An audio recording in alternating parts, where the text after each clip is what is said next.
সালামু আলাইকুম।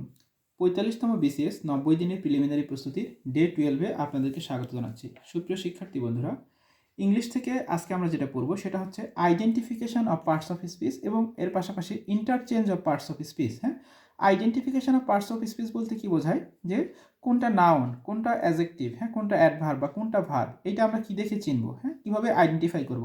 আরেকটা হচ্ছে interchange of parts of speech. এর অর্থ হচ্ছে ধরেন একটা নাউন দেওয়া আছে, সেখান থেকে অ্যাজেক্টিভ করতে হবে, হ্যাঁ, ভার্ব দেওয়া আছে সেখান থেকে অ্যাডভার্ব করতে হবে, হ্যাঁ, অথবা অ্যাডজেক্টিভ দেওয়া আছে সেখান থেকে ভার্ব করতে হবে। তো আমি একটা বই থেকে দেখাচ্ছি, খেয়াল করেন। Identification of parts of speech, এই যে অংশটা দেখেন, যেমন আইডেন্টিফিকেশন অফ নাউন। হ্যাঁ, যে নাউন আপনি কিভাবে বুঝবেন যে এটা নাউন। যেমন দেখেন এখানে উদাহরণ হিসেবে দেওয়া আছে, যখন কোথাও যদি সিই, তারপরে হচ্ছে সিওয়াই, টিএইচ, তারপরে হচ্ছে টিওয়াই, তারপরে কি টিআইওএন, এসআইওএন, এমইএনটি, হ্যাঁ, এইগুলো যদি শেষে বসে, হ্যাঁ, এগুলো দ্বারা আমরা কি বুঝবো, যে এইগুলো দ্বারা এইগুলো যদি শেষে বসে সেটা কিসের কাজ করবে, অনেকটা নাউনের কাজ করবে। যেমন দেখেন অ্যাডভাইস, হ্যাঁ, লাস্টে কি আছে সিই, তার মানে এটা হচ্ছে কিসের কাজ করছে, এটা নাউনের কাজ করবে। আপনি দেখেন এই যে টিআইওএন, অ্যাকোমোডেশন, টিআইওএন বসছে, হ্যাঁ, তার মানে এটা নাউনের কাজ করবে। তো এরকম যে অংশগুলো দেওয়া আছে প্রথমে, হ্যাঁ, প্রত্যেকটার ক্ষেত্রেই দেওয়া আছে। যেমন আপনি নিচের অংশ দেখেন আইডেন্টিফিকেশন অফ অ্যাজেক্টিভ। হ্যাঁ, অ্যাজেক্টিভের ক্ষেত্রে যেমন দেওয়া আছে কি ও ইউএস, হ্যাঁ, এসআইভিই, টিআইভিই, এফইউএল, হ্যাঁ, এইগুলো যদি কোথাও থাকে লাস্টের দিকে, তাহলে কি হবে, সেগুলো কী হবে, সেগুলো অ্যাজেক্টিভের কাজ করবে। এরপর আপনি এটা থেকে কি করবেন, এখানে দেখেন, তারপরে দেখেন প্রত্যেকটার ক্ষেত্রে কী দেওয়া আছে, উদাহরণগুলো দেওয়া আছে।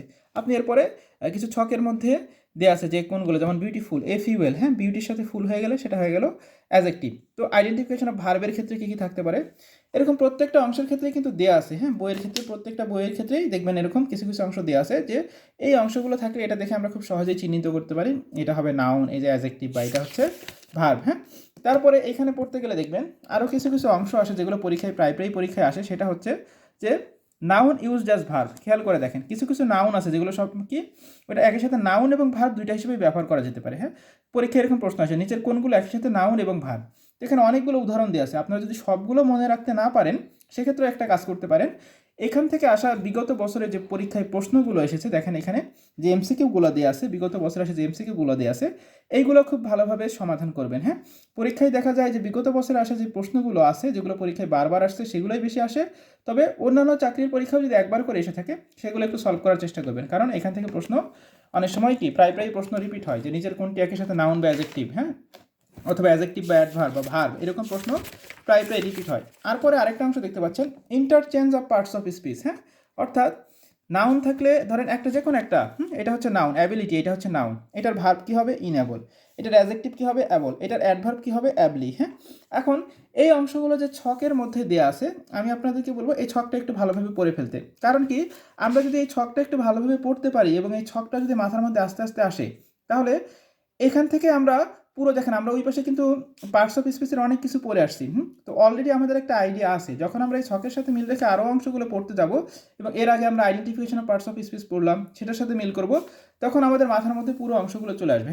এই ছকগুলো একটু ভালো করে পড়ার চেষ্টা করবেন, বইয়ের মধ্যে অনেকগুলো আছে, এবং পাশাপাশি এখান থেকে যে এমসিকিউগুলো আছে সেইগুলো একটু পড়তে হবে। হ্যাঁ, আমি ছকের প্রথম অংশ দেখাচ্ছি, আরও কিছু ছক আছে এখানে এ দিয়ে দেওয়া আছে, হ্যাঁ, অনেকগুলো আছে।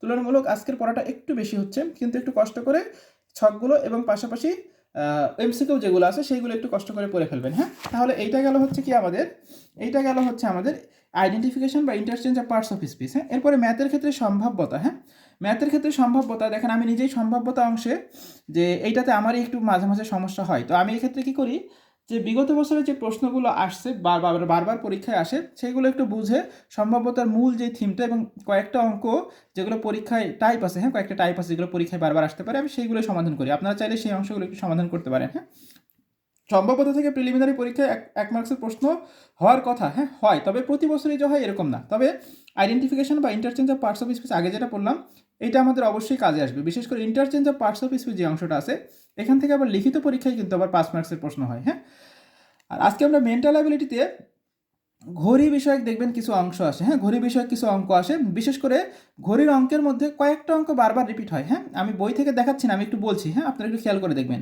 হ্যাঁ, যেমন এইরকম একটা প্রশ্ন আসে, ঘন্টার কাঁটা এবং মিনিটের কাঁটার মধ্যবর্তী কোণ কত। হ্যাঁ, ঘন্টার কাঁটা ঘড়িতে যখন 8টা বেজে 30 মিনিট বা যে কোনো একটা সময় দিয়ে বলা হয় যে ঘড়িতে যখন এতটা বাজে, তখন ঘন্টার কাঁটা এবং মিনিটের কাঁটার মধ্যবর্তী কোণটা কত। হ্যাঁ, মধ্যবর্তী কোণ, এই একটা প্রশ্ন পরীক্ষায় সবচেয়ে কমন, হ্যাঁ, ঘড়ি থেকে সবচেয়ে কমন যে প্রশ্নটা সেটা হচ্ছে এইটা।